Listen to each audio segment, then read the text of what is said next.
Welcome to our fourth episode of Keeping It Real Estate. I'm your host, Milana. I've been a San Francisco Bay Area real estate broker for over 20 years. I'm so excited to share my expertise with you to help you buy, sell, and invest successfully in today's market. So last week we covered the value of staging and what most people miss when they do staging. This week I promised to get into the nitty-gritty of staging, so I'm going to focus your attention on the art of staging and effective staging strategies. Staging requires the art of combining colors, textures, lighting, furniture, and accessories into a pre-existing space with pre-existing conditions to create a complete visual for buyers to affect how buyers see the home, how buyers see themselves in the home, and increase their perceived value of the home. 83% of buyers said staging a home made it easier to visualize the property as their future home. So here are my top 3 most effective staging strategies for a well-executed staging job. Number 1, strategize on your focal points to guide the buyer's eye the way you want and communicate without words what we want the buyers to see. I learned this strategy and applied it to staging when I was taught how to race cars on a racetrack.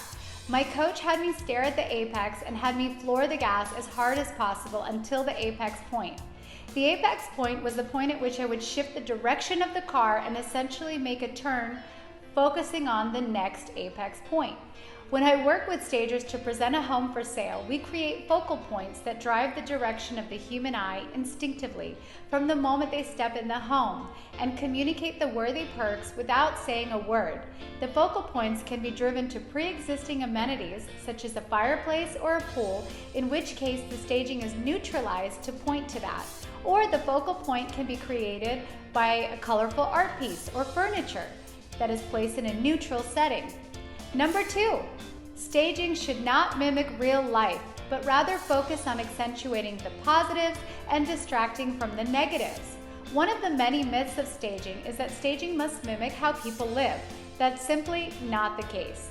For example, I was doing staging at my new listing this weekend, and my client asked me why the stagers did not put a TV in the living room. The answer is simple. The TV would be a black screen that would draw the buyer's eye away from their light, bright, spacious, and perfectly symmetrical living room. It would prevent the room perks from being communicated. Here is an example of almost 2 exact rooms staged 2 different ways, one with a TV and one without. Take a look and see for yourself how it shows to buyers. Number 3 effective strategy, lighting. Lighting affects human behavior and perception. Keeping it light and bright is key to a buyer's first impression. You know that feeling when it gets dark too early and you get tired and you're like, oh my God, it's only 7 p.m.? It's the same reason lighting inside a home has such an effect on people. Keeping everything light and bright means not only ensuring there is sufficient light fixtures to brighten the space in addition to the natural lighting, but also brightness can be affected by what we call white relief.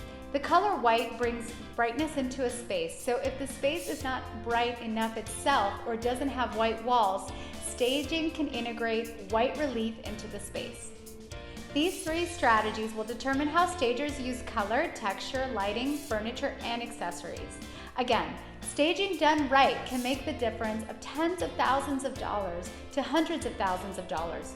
So it takes more thought than doing. If this was helpful, please follow and like. If you have any real estate related questions or you're thinking of selling your house, contact me. I'll see you next week.